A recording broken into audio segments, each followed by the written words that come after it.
So today we're gonna do a simple cutscene that you can make it at home. So let's just get into it. First things first, make a folder called cutscenes. Go to this icon thing, add level sequencer, name it cut.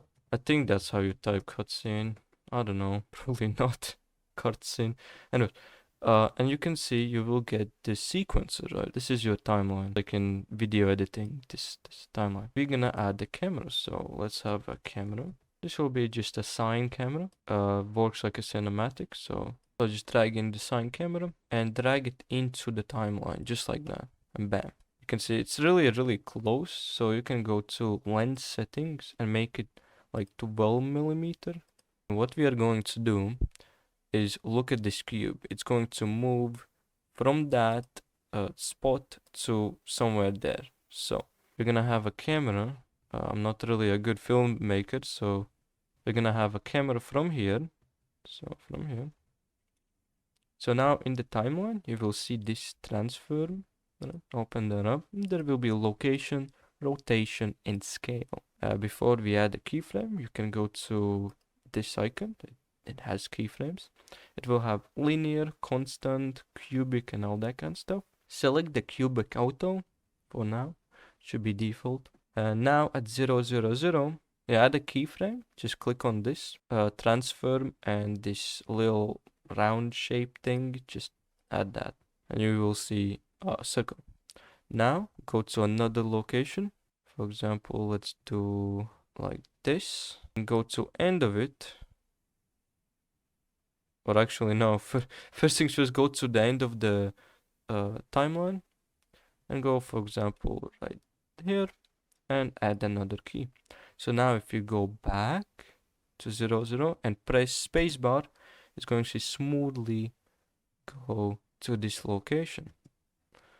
And you can actually zoom out by, I think, pressing holding control and just zooming out. If you click on the playback options and set it to like 1000 right there at end, so it will end it at 1000. Probably too much, so let's lower that. Set it to 250. I think that's gonna be a good number. Now let's plug that scene to here, and of course you can add another keyframe if you want to, but I think this will be just fine. So it's going to go up and basically stay there. So from this point, when he stays there, we're gonna drag in this cube. So press on it, you'll see this cube, drag it into the timeline. Once again, transform, set the keyframe, and at the end of it, we're gonna plug this right there and set the keyframe once again. So now it's going to look like this. So the camera goes up and the cube moves. So now you can actually close the sequencer.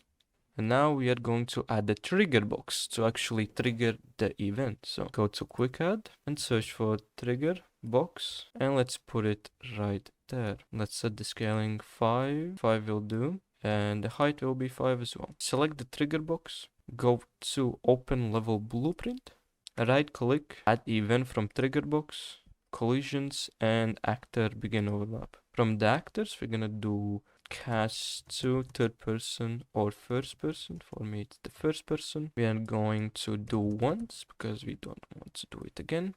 Now go to back to your map and you will see the cutscene one that we created, right? Click on that, go back, right click, create a reference to a cutscene. Now from the first person or third person, disable movement. After this, we are going to, from the cutscene, play the cutscene. Now we're gonna do a duration, or get duration. After play, let's have a delay. Plug the duration into the duration. It should look like this. After that, set movement mode to walking, just like that. So what it's going to do is going to cast to third person. So whenever we overlap, it's going to check if it's the first person. Then we're gonna do once, disable the movement, play the cutscene, and check what's the duration of the cutscene. So after the delay, we can set the movement back on. So now, if we actually play, you can see nothing is happening. You can pick up the gun and stuff. Walk in. I'm gonna play the cutscene that lagged a bit and see that the cube actually is moving. And if you go back, there's no cube. You will wonder, why is that? Because it actually didn't move. If you want it to move, after setting the movement mode to walking, we can get this cube, right? Click on that, go back here, right click, create a reference, set location, set actor's location to that specific location. What was, if you open that up and go right here, you will see the transform location, and you'll see all these nodes. So click on the location, right click. Okay, we cannot copy that. So you will need to basically copy the X, paste that in, Y, paste that in. Yeah, this is not how you probably do it. Right now I'm just improvising, okay? Bam. So now let's close that up. If you play, do the cutscene one more time. And it should, yep, go there. And you can see the cube actually stayed there. So that's how you, make the cube stay there. So probably in the future, we're gonna make the cutscenes a little bit better for the horror game that's coming up. So, but this is the most easiest way to make a cutscene. So